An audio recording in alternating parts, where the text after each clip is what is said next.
아멘.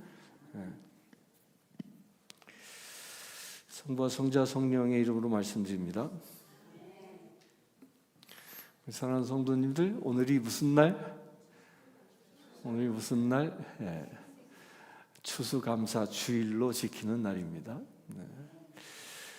이날 우리의 마음을 감사로 가득 채우시고 또 하나님께 우리 한 해 동안에 우리에게 베풀어 주신 귀한 은혜와 축복을 다시 한번 세어보는 그런 귀한 날 되길 바랍니다.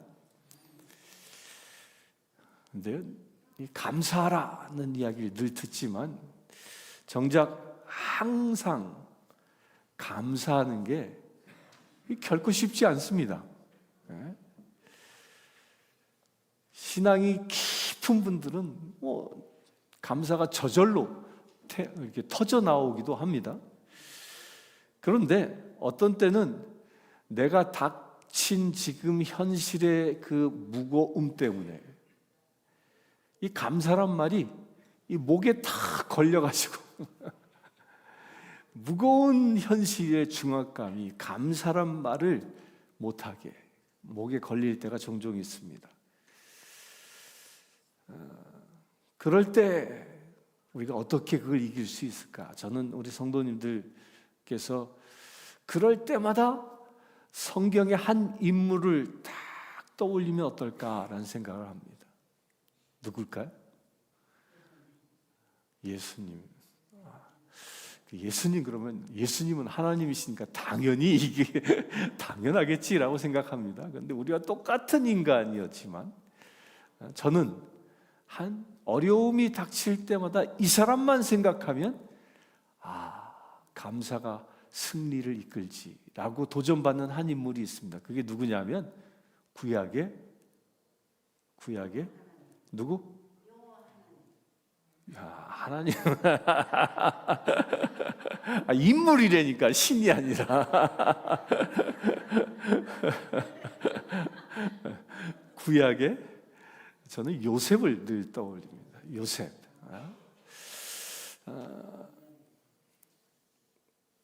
그 요셉 그러면요, 요셉의 인생은 그야말로 인생의 바닥을 쳤던, 한 번도 아니고 여러 번 바닥을 쳤던 사람입니다. 첫 번째 바닥은 언제 칩니까?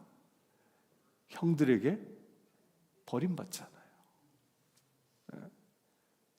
또 어떤 바닥을 칩니까?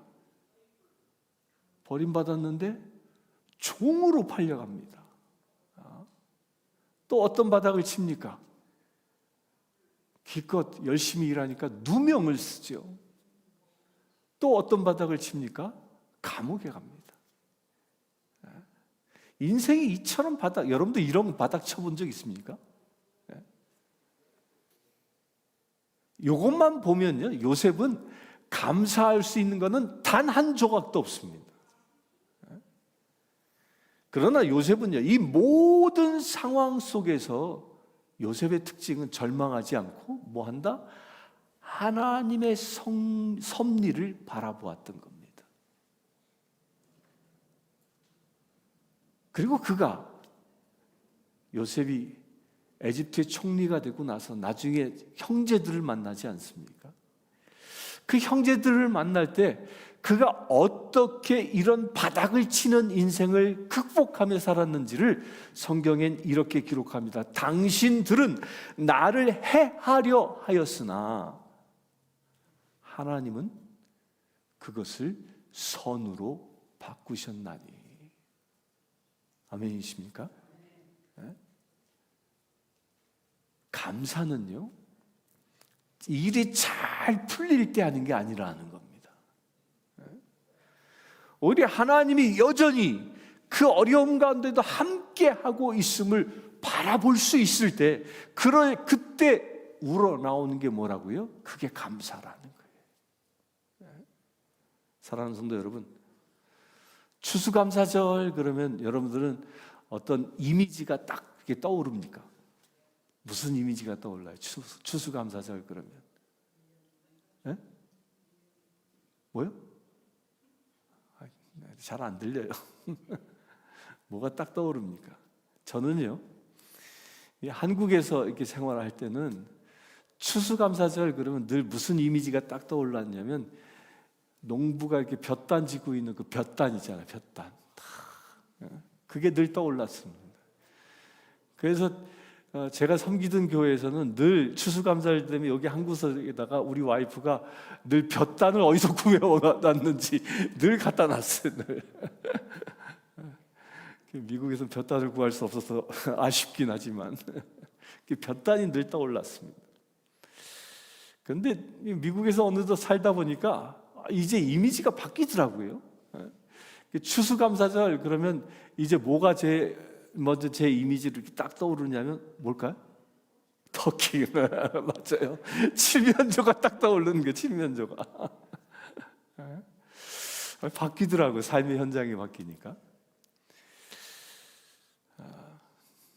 그래서 유머를 찾아보니까 칠면조에 관련 유머 이런 게 있더라고요.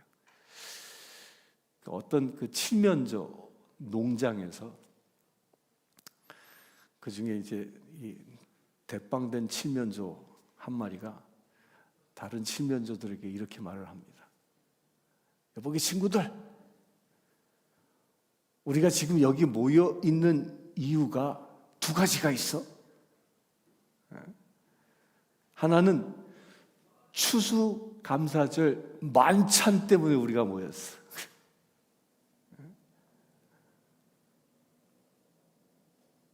그렇기 때문에 우리가 언제 도살될지 모르는 거지. 죽을 운명이 눈앞에 놓여 있는 거죠. 그러면서 이렇게 얘기합니다. 자, 지금 그러면 우리가 뭘 해야지? 라고 동료 칠면들한테 물어봤어요. 그랬더니 그 모여있는 칠면조들이 이렇게 외쳤대요. Let's dance! 춤추자! 춤 안 추면 죽으니까 춤추자! 그러더라는 거예요. 그냥 유머입니다. 근데 저는 이 유머를 이렇게 보면서 여기에 그 묵직한 진리가 이렇게 숨겨 있다라는 생각을 합니다. 누군가가 창작한 거지만 우리의 그 암울한 상황, 칠면조가 추수감사절을 앞두고 죽음에 직면한 그런 암울한 상황, 그런 상황에서도 감사하는 사람은 어떻게 된다? 춤을 춘다. 그러나 그런 상황에 억눌려 있는 사람은요, 그리하여 감사하지 못하는 사람은 어떨까요? 주저앉아 버리고 마는 거지. 여러분들은 어떻습니까? 죽음이 눈앞에 놓여 있을 때 춤추자 이러는 분입니까? 아니면 그 공포 속에 두려워 떠십니까? 이 성경에도요, 이 칠면조와 같은 위기에 빠진 사람이 있습니다. 그들은 빌립보라는 그 감옥 안에 매타작을 당하고 손에 착고가 채여지고 그리고 빛도 들어오지 않는 그 굴과 같은 깊은 밤에 굴 속에 감옥 속에 갇혀 있습니다. 근데 놀라운 것은요, 그들은 곧 죽을 수밖에 없는 운명이었음에도 불구하고 그들은 그 상황에 대하여 두려워하거나 원망하지 않고요, 오히려 감사하며 찬양합니다. 그들은 그 찬양 속에서 그렇게 찬양을 하니까 무슨 일이 일어났습니까? 옥문이 열립니다. 그리고 그들을 때리고 가두었던 간수의 마음이 열립니다. 더욱이 그 간수는 그들을 자기 집에 데리고 가서 온 가족을 구원받게 만듭니다. 바로 이렇게 고통 속에서 찬양했던 사람이 누구죠? 바울과 실라입니다. 찬양은요, 감사는요, 환경을 바꾸지 못할 수도 있습니다. 그러나 이 찬양과 감사는요, 우리의 마음을 바꾸어 버린다는 거예요. 감사는 문제를 즉각적으로 해결하지 못해도 우리가 그 문제를 볼 수 있는 눈이 달라지게 된다는 겁니다. 감사는 어려움 가운데 피어나는 그런 믿음의 고백이어야 한다는 거예요. 오늘 이 시간 우리를 춤추게 하는, 고난 가운데서도 춤을 추게 하는 그런 하나님의 은혜를 기억하시고 이 추수감사절의 그 역사적 의미가 뭔지를 한번 살펴보려고 합니다. 여러분들요, 추수감사절을 가장 먼저 지킨 나라가 어느 나라죠? 어느 나라예요? 우리가 살고 있는 미국입니다. 그 유래는 1620년 메이플라워 호를 타고 온, 그래야 이 신대륙 아메리카에 도착한 그 사람들이 누구였죠? 청교도 이민자들이었습니다. 이들이 처음 메이플라워를 타고 왔을 때 배를 탄 사람이 몇 명이었죠? 102명이었습니다. 그들이 그 험한 대서양을 건너 이 미국 땅에 온 이유는 딱 하나였어요. 오직 신앙의 자유를 지키기 위해서였습니다. 그러나 그들이 도착한 이 미국, 이 아메리카 대륙은요, 그들의 이 도착한 그 대륙의 그 첫 겨울은 기록에 의하면 지옥과 같았다 그럽니다. 얼마나 혹독한 겨울이었으면 도착한 102명 중에 절반 이상이 질병과 추위로 세상을 떠나갑니다. 그래야 겨울이 끝나 봄이 될 때는요, 살아남은 사람은 단 53명밖에 되지 않았다고 합니다. 그 기근 끝에 추수의 기쁨이 있고 청교도들에게 예기치 않은 하나님의 도우심이 임합니다.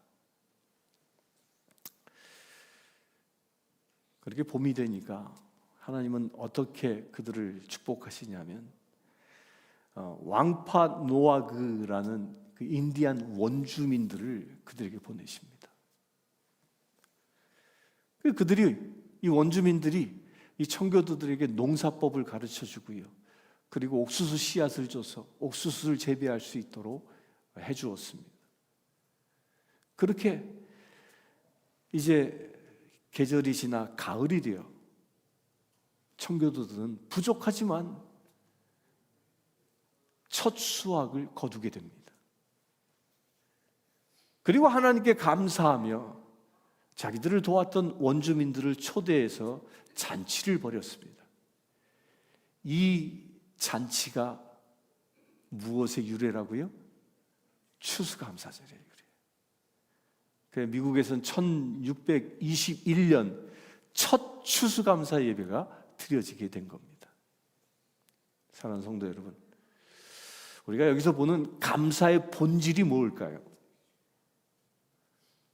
감사는 그저 여유의 표현이 아니라 내가 생존하고 있다는 그 자체, 곧 생존의 고백이라는 거예요. 감사는 상황이 좋아서 하는 것이 아니라 하나님께서 살아계시기 때문에 하는 것입니다.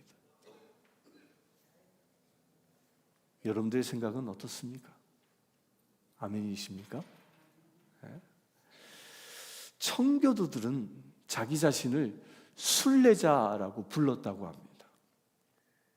그리고 이 순례자의 그 여정은 마치요, 우리 한인 이민자들의 삶과 너무도 닮아 있다라는 생각을 전 하게 됐습니다.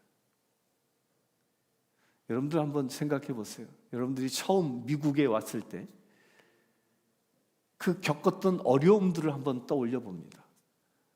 무슨 어려움이 있습니까? 쉽게 만나는 건 언어의 장벽이죠. 또 경제적인 부담이 있죠. 또 무슨 일이 있어요? 자녀 교육은 어떻게 시켜야 할지. 또 무슨 일이 있어요? 저는 여기 온 지 3년 정도 됐을 때 교회 마당에 가서 하늘을 쳐다보지 않았습니다. 왜냐하면 비행기 뜨는 게 보기 싫었어요.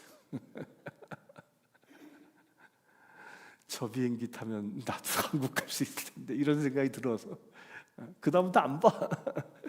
그런 외로움이 있죠. 외로움. 또 무엇이 있습니까? 문화 충격도 있어요. 문화 충격 때문에 많은 어려움도 겪죠. 마치 이것은요, 우리도 그 청교도들이 맞았던 그 혹독한 겨울처럼 각자는 다 다르지만 그 각자의 방식대로 그 혹독한 겨울을 경험한 겁니다. 그런데 놀랍게도요, 여기 앉아 계신 분들은 최소한 그때마다 그 어려울 때마다 하나님은 사람들을 우리에게 보내주셨다는 겁니다. 돕는 자를. 직장에서는 누군가가 나를 도왔고요. 또한 교회에서 또한 만난 우리 성도들이 나를 도왔고요. 또한 학교에서는 자녀들을 도와주는 좋은 선생님도 만났습니다. 그들의 그 도움은요, 마치 청교도들에게 원주민들이 도왔던 것처럼 그런 도움을 받은 거죠. 우리에게 하나님께서 보내주신 살아계신 하나님의 도우심이었던 겁니다. 여러분들 그렇게 여기길 바랍니다. 한번 쭉 과거를 생각해 보세요. 어려울 때 나를 도운 자는 누가 보내신 자라? 하나님이 도우신 거다.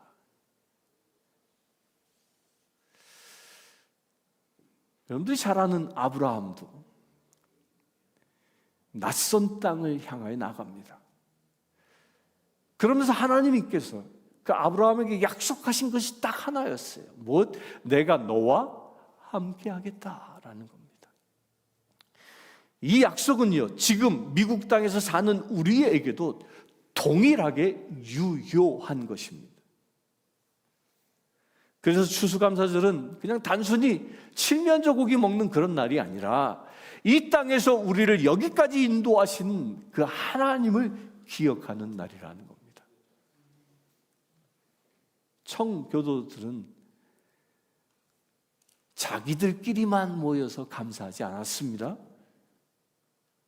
뭐 했습니까? 자기들을 도와준 그런 원주민들을 초대해서 함께 잔치하고 감사를 나누었습니다. 이것은 마치 성경에서도요, 엘리야와 그 사르밧 과부의 얘기를 보면 비슷한 상황이 전개되지 않습니까? 이 사르밧 과부에게는 한 줌의 마지막 먹을 그 밀가루와 몇 방울의 기름밖에 없었습니다. 그러나 그 여인은요, 그 작은 것, 마지막 음식이 될 그 작은 것을 어떻게 했습니까? 엘리야와 함께 나누었습니다. 그때 하나님은 어떤 기적으로 선물하시죠? 그 기름병과 밀가루 든 항아리가 마르지 않게 하신 거죠.